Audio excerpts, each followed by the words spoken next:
Bismillahirrahmanirrahim. Assalamualaikum warahmatullahi wabarakatuh.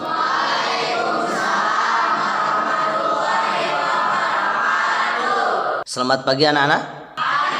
Alhamdulillah, puji syukur kita panjatkan kehadirat Allah Subhanahu wa taala. Alhamdulillah pada saat ini kita masih diberikan kesehatan sehingga kita bisa melaksanakan aktivitas seperti biasa, yaitu dalam rangka belajar secara online atau belajar di rumah masing-masing. Mudah-mudahan walaupun belajar secara online di rumah masing-masing tidak mengurangi rasa semangat kita untuk tetap belajar, dan semoga kita semua mendapatkan kesuksesan. Sebelum kita melaksanakan pembelajaran hari ini, alangkah baiknya kita membaca doa terlebih dahulu menurut kepercayaan dan agamanya masing-masing. Berdoa dimulai.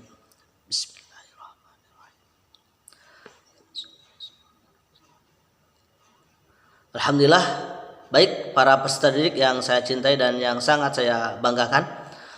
Pada hari ini kita akan melanjutkan materi kita yang kemarin kita sudah belajar tentang bagaimana itu hakikat sejarah, kemudian bagaimana unsur daripada sejarah, bagaimana konsep diakronik, kemudian bagaimana konsep waktu yang disebut dengan kronologis ataupun periodisasi dan yang lain sebagainya. Alhamdulillah kemarin kita sudah bahas dan mudah-mudahan dapat dipahami, dan kita akan masuk ke pembelajaran selanjutnya, atau kemarin kita belajar di KD 3.1, sekarang kita masuk ke 3.2. Nah, sebelum kita lanjutkan ke 3.2 atau bab 2 atau pembelajaran yang selanjutnya, saya akan memberikan pengulangan sedikit tentang apa yang kemarin kita pelajari sebagai pengingat saja. Siapa tahu mungkin di antara kalian ada yang lupa. Nah, coba lihat ke layar sini. Baik, di sini ada yang disebut dengan hakikat sejarah. Kemarin kita belajar bagaimana pengertian sejarah, kemudian hakikat sejarah, ya. Apa itu sejarah? Ini pembelajaran awal-awal kita kemarin, ya. Nah, saya akan ulangi lagi bahwa hakikat sejarah itu dibagi menjadi dua. Ada yang sejarah sebagai peristiwa, sejarah sebagai kisah. Apa maksud di dua kata ini? Bahwa hakikat sejarah ini ada yang dimaksud dengan sejarah yang objektif, kemudian ada yang sejarah yang dimaksud dengan sejarah subjektif. Nah, menurut Sartono Kartodirjo menyatakan setiap peristiwa selalu memiliki pengaruh besar bagi kehidupan manusia. Ini yang dimaksud sejarah sebagai peristiwa adalah sejarah yang disebut dengan sejarah objektif. Artinya bahwa peristiwa atau kejadian masa lampau yang memang apa adanya, gitu ya. Nah, kalau sejarah sebagai kisah merupakan hasil rekonstruksi atau upaya menghadirkan kembali peristiwa masa lalu melalui berbagai media, atau hasil rekonstruksi atau penafsiran sejarawan atas peristiwa masa lampau pada saat itu. Nah, ini hakikat sejarah itu, ya. Jadi bisa dikatakan sebagai sejarah yang sejarah objektif atau sejarah yang subjektif. Nah, sejarah yang kita baca dan pelajari saat ini adalah sejarah hasil rekonstruksi, gitu ya, atau interpretasi para sejarah atau para sejarawan, alias sejarah yang disebut dengan subjektif. Artinya peristiwa masa lampau itu tidak bisa berbicara sendiri, melainkan melalui mulut atau penafsiran dari sejarawan. Dari mereka lah kita mengenal kehidupan manusia pada masa lampau, seperti itu.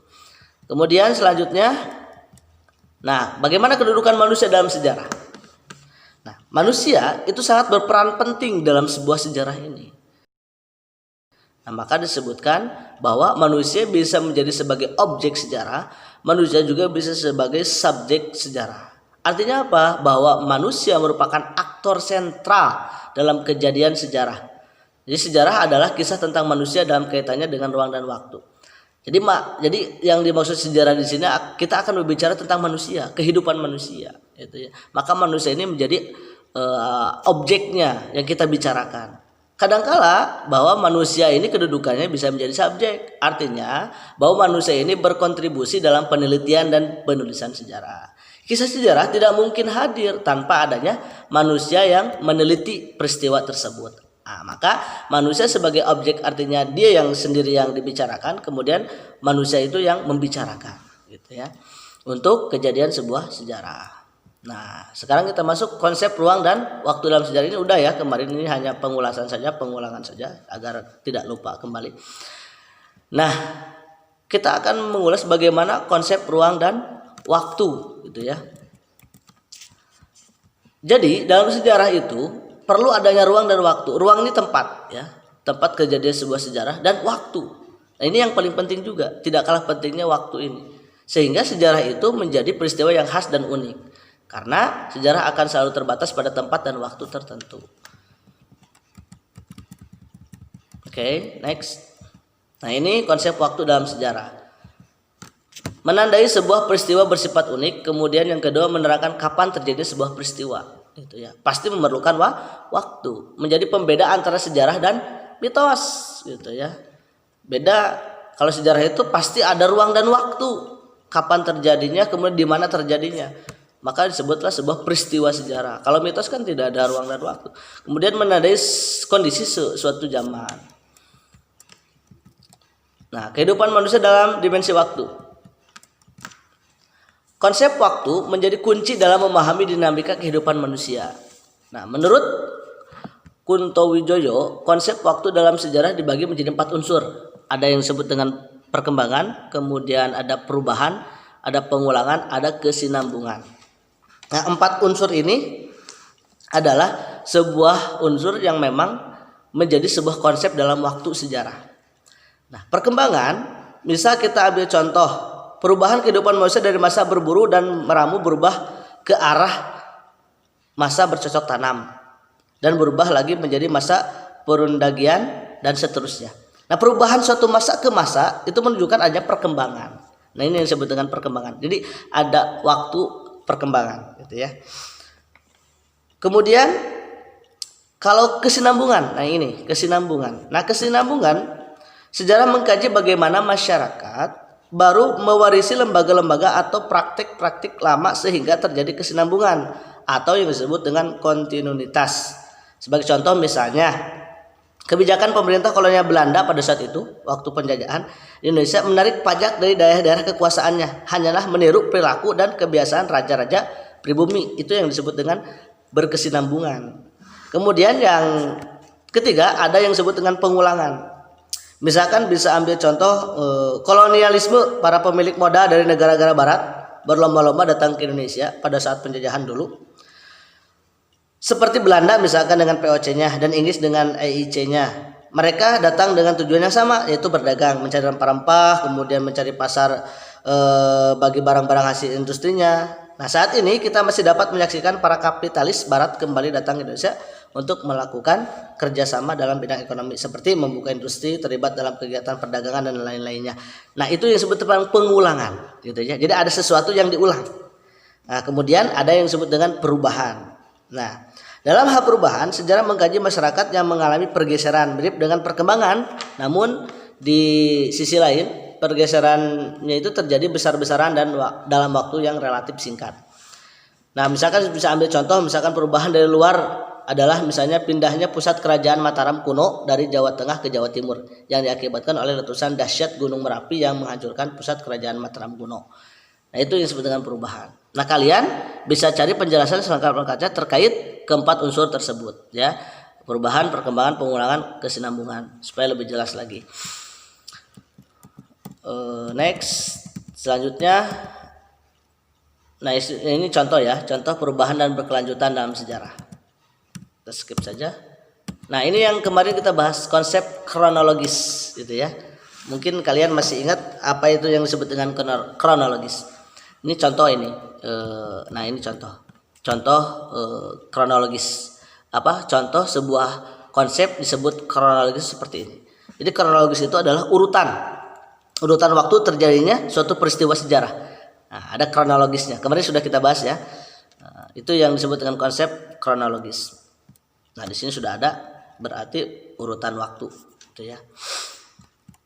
Atau yang disebut dengan susunan berdasarkan urutan waktu. Nanti ada disebut periodisasi nanti di bawah. Nah, sebelum itu tak kalah penting juga kembali kita sudah bahas bagaimana yang disebut dengan konsep diakronik. Nanti kamu akan mempelajari sejarah itu diambil dari konsep diakronik atau diambil dari konsep sinkronik gitu ya. Nah, kita bahas dulu konsep diakronik. Konsep diakronik ini adalah setiap peristiwa berkembang berdasarkan waktu. Suatu peristiwa tidak hadir sebagai peristiwa tunggal dan pasti memiliki hubungan dengan peristiwa sebelumnya. Itu yang disebut dengan konsep diakronik. Jadi konsep diakronik ini adalah peristiwa yang memang punya hubungan dengan peristiwa sebelumnya. Nah, bagaimana dengan disebut dengan konsep sinkronik? Konsep sinkronik ini adalah menurut Kunto Wijoyo, sejarah akan menjadi sinkronik jika bersentuhan dengan ilmu sosial seperti antropologi, sosiologi, ekonomi, dan politik misalkan. Kemudian saat sejarah ditulis dengan pendekatan ilmu sosial, sejarah tidak hanya memanjang dalam waktu tetapi juga meluas dalam ruang.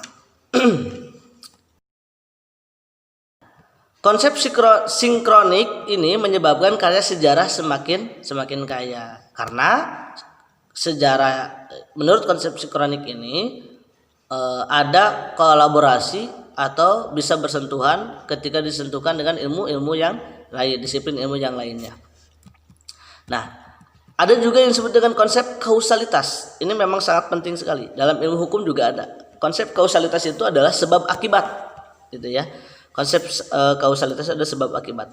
Jadi adanya akibat itu karena adanya sebab. Itu ya, dan akibat itu tergantung sebab. Maka dalam sejarah pun ada yang disebut dengan konsep kausalitas. Nah, konsep kausalitas menurut Soehartono dibagi dua. Ada yang multikausal. Multikausal itu adalah kemajemukan beberapa sebab. Jadi akibat itu dijadikan terjadi karena memang beberapa sebab. Nah, yang disebut dengan multikausal. Jadi menunjukkan sebab tidak hanya tunggal, tetapi terdiri atas banyak sebab. Sehingga terjadilah sebuah seleksi kausal. Artinya beberapa sebab itu diseleksi yang tadinya banyak. Nah, maka dipilihlah sebab-sebab itu berupa sebab yang paling utama atau prima dari sekian banyak sebab, gitu ya. Artinya ada penyeleksian dari sebuah sebab itu. Nah, kemudian selanjutnya ada yang disebut dengan konsep periodisasi. Tadi ada konsep kronologi, sekarang konsep periodisasi. Nah, periodisasi ini adalah merupakan pembabakan, gitu ya, pembabakan waktu atau masa yang diterapkan dalam kajian sejarah. Itu, misalkan ini nggak usah ditampilkan lah. Kalau saya nggak ada tuh, nggak ada. Nah, misalkan konsep periodisasi ini, misalkan dari masa meramu misalkan menjadi masa bercocok tanam terus. Nah, itu yang disebut periodisasi, periode-periodenya, gitu ya.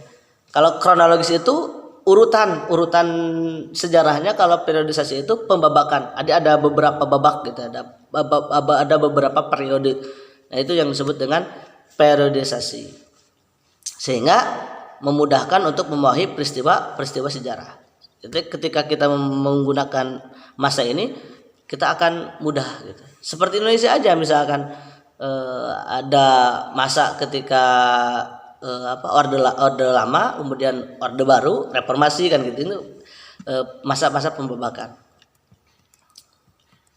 Nah, sekarang kita masuk ke bab selanjutnya. Kita akan memahami bagaimana kehidupan masyarakat Indonesia pada masa aksara. Artinya apa? Bahwa kita akan mengetahui bagaimana sih kehidupan masyarakat Indonesia, gitu ya, sebelum menjadi Indonesia dan sebelum menjadi sebuah negara, dan pada waktu dulu, ya. Maka di sini disebutkan pada masa praaksara. Sebenarnya praaksara ini sebenarnya disebutnya prasejarah. Cuman kalau prasejarah kan lebih kurang tepat, gitu. Kalau prasejarah itu kan pra itu sebelum, sejarah itu sejarah. Sebelum sejarah. Berarti ada sebelum sejarah, gitu. Maka diambilnya masa praaksara. Masa di mana pra itu belum, aksara itu aksara. Sehingga aksara itu tulisan. Sehingga kita akan bahas bagaimana masa sebelum adanya tulisan. Yang kita bahas adalah masyarakat Indonesia, bukan masyarakat dunia atau secara umumnya, tapi kita akan bahas kehidupan masyarakat Indonesia. Nah, ini ada daftar isinya. Pertama, kita akan bahas masa praaksara, kemudian bagaimana kehidupan manusia purba di Indonesia, bagaimana nenek moyang bangsa Indonesia dulu, ya, seperti apa perkembangan kehidupan masa praaksara, terus Di situ ada kronologis, kemudian ada periodisasi, kemudian kita pakai konsepnya sinkronik atau diakronik. Nanti kita bahas hasil dan nilai kebudayaan masa praaksara seperti apa. Ya, ini daftar isinya. Nah, maka kita akan bahas dulu yang ini, masa praaksara. Definisinya, dalam bahasa Inggris masa praaksara disebut dengan prehistory. Pre itu adalah sebelum, histori sejarah. Jadi prehistory adalah berarti sebelum masa sejarah. Nah, makanya sama saja seperti masa praaksara itu seperti itu. Jadi bagaimana masyarakat Indonesia sebelum mengenal tulisan atau aksara. Nah, masa praaksara juga disebut masa nirleka. Nir itu tidak ada, kemudian leka tulisan. Jadi masa nirleka atau praaksara berarti masa pada saat manusia belum mengenal tulisan. Kalau kita kan sekarang sudah pintar-pintar ya, tulisannya pun di komputer, di laptop. Nah, ya, periodisasi masa praaksara. Nah, ini yang disebut dengan tadi pembabakan. Dibagi dua, ada yang berdasarkan geologi, ada yang berdasarkan arkeologi. Nanti kamu boleh lihat lebih jelas lagi di buku kalian tentang apa yang saya jelaskan, karena memang saya menjelaskannya secara singkat-singkat, ya, tidak begitu panjang lebar karena terpatok dengan waktu, mohon maaf. Juga mungkin terpatok juga dengan kuota kalian ya, takutnya ini terlalu panjang videonya sehingga kalian terlalu terlalu panjang juga gitunya menonton video ini sehingga kuota kalian terkuras. Kecuali kalau kalian misalkan mau download dulu boleh ya, jadi ditontonnya secara tidak langsung pakai kuota, misalkan di offline kan dulu gitu ya. Itu mah teknis saja. Baik, kita lanjutkan. Kita kembali ke pembahasan kita, periodisasi masa aksara. Ada yang disebut dengan berdasarkan geologi, ada berdasarkan arkeologi. Nah, kalau menurut geologi mengacu pada umur lapisan bumi.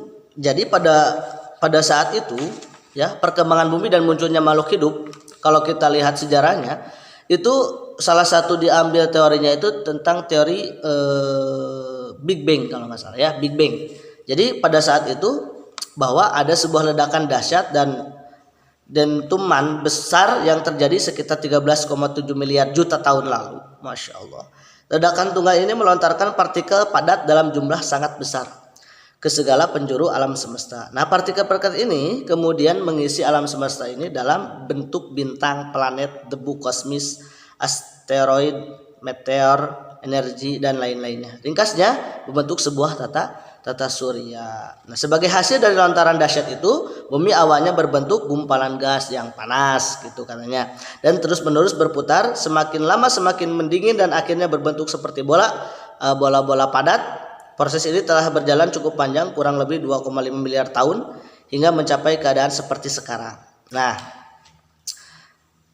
jadi bahwa menurut teori Big Bang ini bahwa pada saat itu memang bumi awalnya itu seperti itu ya, awal mulanya ada perkembangan bumi dan munculnya makhluk hidup di atas bumi ini gitu. Itu menurut teori gitu kan. Nah, kemudian makanya di sini mengacu pada umur lapisan bumi. Nah, umur lapisan bumi ini atau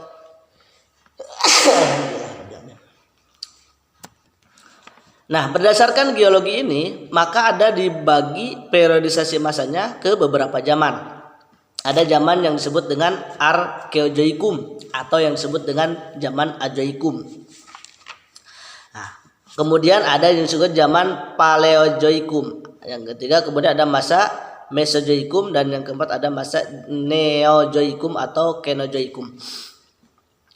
Nah, ini perkembangan bumi dari masa ke masa. Itu ini menurut geologi gitu ya, menurut geologi yaitu ilmu pengetahuan yang mempelajari tentang bumi secara keseluruhan kalau menurut geologi. Nah, masa Arkeozoikum gitu ya, masa Azoikum itu, masa ini merupakan masa yang tertua, diperkirakan pada 2,5 miliar tahun yang lalu. Keadaan bumi masih labil, masih menyerupai gumpalan bola gas, dan kulit bumi juga sedang dalam proses pembentukan. Pada masa ini belum ada tanda-tanda kehidupan karena temperatur bumi masih sangat tinggi sehingga tidak memungkinkan adanya makhluk hidup. Nah, ini yang disebut dengan masa arkeozoikum atau masa arkaikum. Ya, di sini dalam buku masa arkaikum. Memang ini di sini belum ada kehidupan.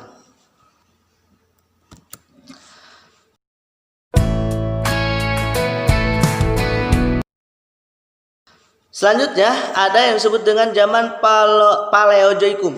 Zaman Paleozoikum ini masa ini berlangsung sekitar 500 atau sampai 245 juta tahun yang lalu. Kondisi bumi sudah lebih stabil meskipun secara menyeluruh bumi dapat dikatakan demikian. Nah, secara berangsurnya temperatur bumi mendingin dan mulai terlihat adanya tanda-tanda kehidupan berupa makhluk bersel atau satu yang lebih dikenal dengan nama mikroorganisme. Selanjutnya muncul hewan sejenis ikan tak berahang, kemudian hewan amfibi, kemudian beberapa jenis tumbuhan ganggang. Karena itulah masa ini dinamakan pula dengan zaman primer atau zaman kehidupan pertama. Itu yang disebut dengan masa Paleozoikum. Nah, kemudian selanjutnya ada zaman Mesozoikum. Nah, masa ini yang disebut dengan zaman sekunder, zaman kehidupan kedua. Kalau Paleozoikum itu kan masa primer, ini masa sekunder. Diperkirakan berlangsung sekitar 245 sampai 65 juta tahun yang lalu. Bumi sudah semakin stabil, mulai muncul beragam hewan bertubuh besar seperti berbagai jenis hewan reptil, dinosaurus gitu kan, dan gajah purba. Kemudian menjelang berakhirnya masa ini mulai muncul berbagai jenis burung dan binatang menyusui. Masa Mesozoikum juga dikenal sebagai zaman reptil. Dinosaurus menjadi penguasa hampir sepanjang masa ini. Namun kemudian punah secara mendadak pada 65 juta tahun yang lalu. Kepunahan massal ini diperkirakan akibat tumbukan meteorit raksasa yang membuat bumi diliputi debu. Pada akhir masa ini mulai muncul jenis mamalia, gitu ya. Nah, yang terakhir barulah zaman Neozoikum. Zaman Neozoikum ini dibagi menjadi dua. Ada pada masa ini hewan berukuran besar sudah mulai jauh dan berkurang. Masa ini dibedakan menjadi dua zaman. Nah, yang tadi saya sebutkan, ada yang disebut dengan zaman tersier, ada juga yang zaman kuarter. Zaman tersier ini berlangsung sekitar 60 juta tahun yang lalu. Hal terpenting pada zaman ini adalah munculnya jenis primata seperti kera, gitu ya. Udah mulai itu zaman ini. Kalau yang zaman kuarternya, zaman ini dibagi ke dalam dua kala, yaitu kala Pleistocene Diluvium dan kala Holocene Alluvium. Pada kala Pleistocene diperkirakan manusia purba mulai muncul. Nah, dan pada kala Holocene manusia purba telah berkembang lebih sempurna lagi, yaitu jenis Homo sapiens dengan ciri-ciri seperti manusia sekarang. Itu pada masa kalanya Holocene. Jadi zaman Neozoikum ini dibagi dua, tersier dan kuarter. Kemudian kuarter dibagi dua kala. Ada yang disebut dengan Pleistocene, kemudian ada Holocene.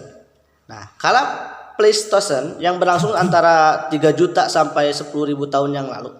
Ini disebut dengan zaman es atau zaman glasial, ya. Disebut zaman glasial karena temperatur bumi pada saat itu sangat rendah dan gletser yang berada di wilayah kutub utara mencair hingga menutupi sebagian benua-benua besar seperti Asia, Eropa, dan Amerika. Selanjutnya, pecahan-pecahan es tersebut menyebar ke daerah-daerah sekeliling benua tersebut. Meluasnya permukaan es menyebabkan turunnya permukaan air laut. Turunnya air laut ini sampai mencapai kedalaman antara 100 sampai 150 meter dari permukaan semula, sehingga memunculkan daratan baru. Hal ini memudahkan makhluk hidup berpindah tempat dalam rangka mendapatkan makanan atau mempertahankan hidup. Nah, pada masa atau kala Pleistocene ini, bagian barat Kepulauan Indonesia yang sudah mulai stabil pernah terhubung dengan daratan Asia Tenggara. Sedangkan bagian timur seperti Pulau Papua dan sekitarnya pernah terhubung dengan daratan Australia. Daratan di wilayah barat yang menghubungkan Indonesia dengan daratan Asia Tenggara kemudian disebut dengan paparan Sunda atau Sunda Shelf. Sedangkan di wilayah timurnya, daratan yang menghubungkan Pulau Papua dan pulau-pulau sekitarnya dengan Australia disebut dengan paparan Sahul. Mungkin kalian pernah dengar ya, paparan Sunda dan paparan Sahul. Sahul Shelf, gitu ya. Hal itu dibuktikan dengan hasil kajian yang dikembangkan oleh A.R.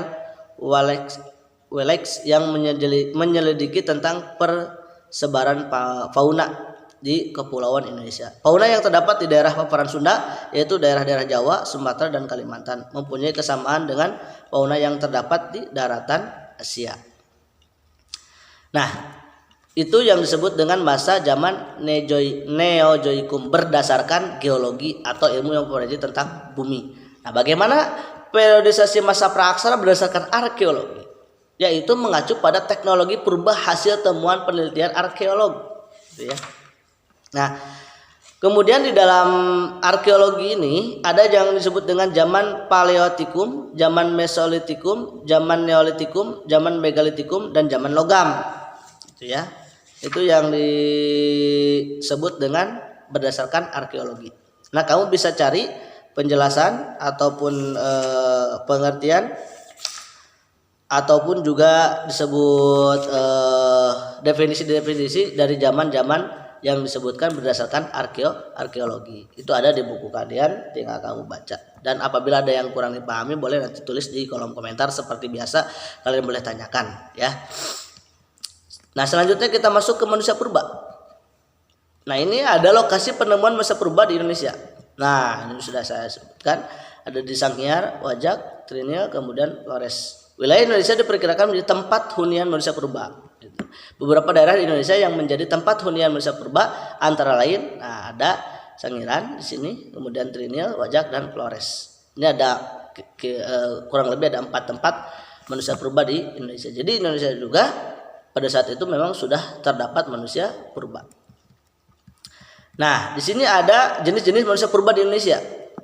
Ini kamu bisa baca sendiri ya, pengertian-pengertiannya. Manusia purba yang ditemukan di Indonesia terdiri atas beberapa jenis. Jenis-jenis manusia purba tersebut adalah ada yang disebut dengan Meganthropus, ada Pithecanthropus, kemudian ada Homo sapiens.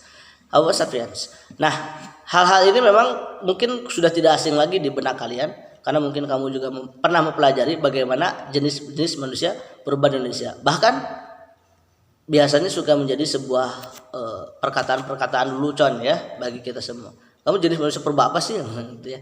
Kadang-kadang seperti itu. Nah, ini kamu bisa baca sendiri Meganthropus itu seperti apa, gitu ya. Nah, itu ada di apa? Ingin tinggal dibaca saja sendiri bagaimana Meganthropus seperti apa.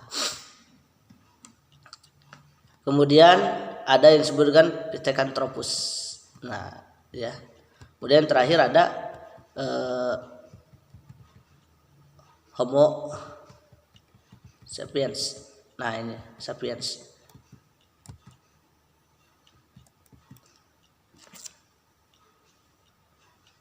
Nah, ini kamu bisa baca sendiri ya di buku kamu. Dan bisa pelajari bagaimana corak-coraknya seperti apa, gitu ya.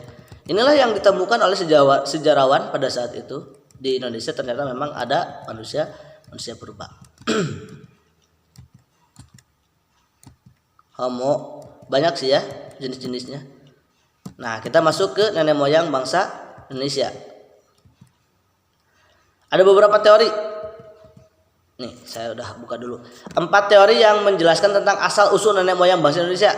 Ada teori Yunan, teori Nusantara, teori out of Africa, teori out of Taiwan, atau yang disebut dengan teori Afrika ya, ini teori Afrika.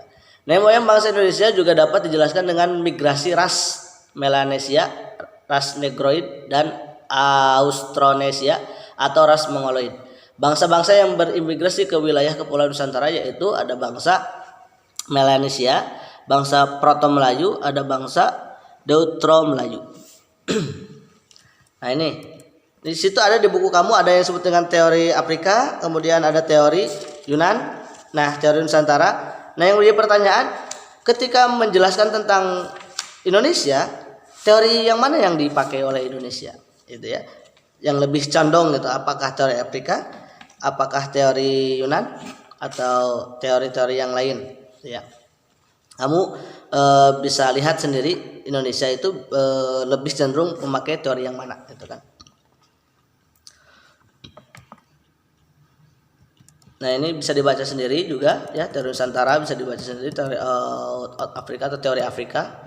Kemudian ada teori out of Tawian bangsa Melanesia yang tadi saya sebutkan, bangsa Proto Melayu, yang terakhir bangsa Dotro Melayu. Mohon maaf saya singkat-singkat ya. Nah, ini perkembangan kehidupan masyarakat praaksara. Masa berburu dan mengumpulkan makanan, masa bercocok tanam dan berternak, masa perundagian.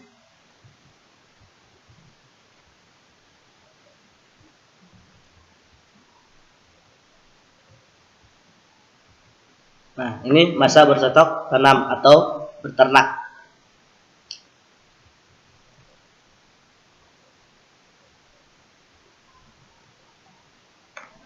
Kalian bisa baca sendiri. Ya. Nah, manusia mulai mengenal aktivitas ekonomi perdagangan dengan sistem barter. Ya, pada masa ini, barter atau tukar. Ya, belum ada uang seperti kita. Nah, ini masa perundagian.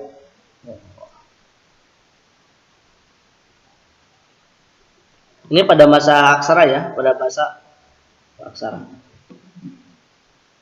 Inilah nilai hasil kebudayaan masa praaksara. Penemuan teknologi sederhana, penemuan api, misalkan batu dan tulang, teknik pembuatan alat-alat batu, pembuatan tempat tinggal, pengolahan logam. Sistem kepercayaannya jenis kepercayaan, penguburan jenazah juga sudah benda-benda pemujaan. Nah, nilai kebudayaan masa praaksara, kreativitas, menjaga lingkungan alam, hubungan sosial yang harmonis. Ya. Misalkan kita lihat, nah udah mulai penemuan api, kemudian peralatan, nah ini,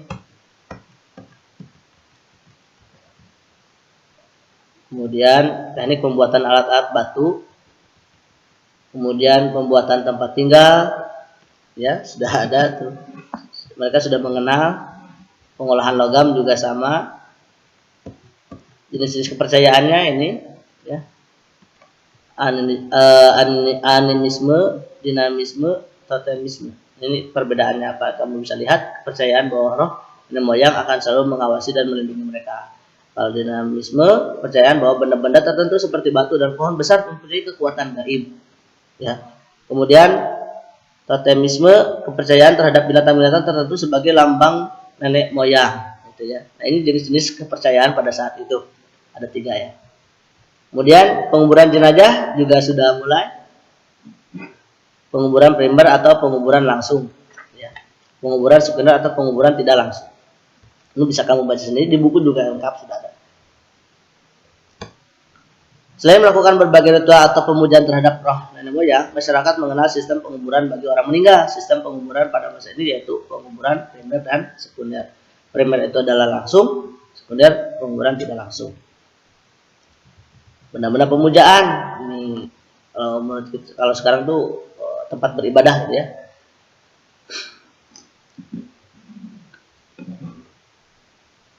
Nah, kita baca sendiri silakan.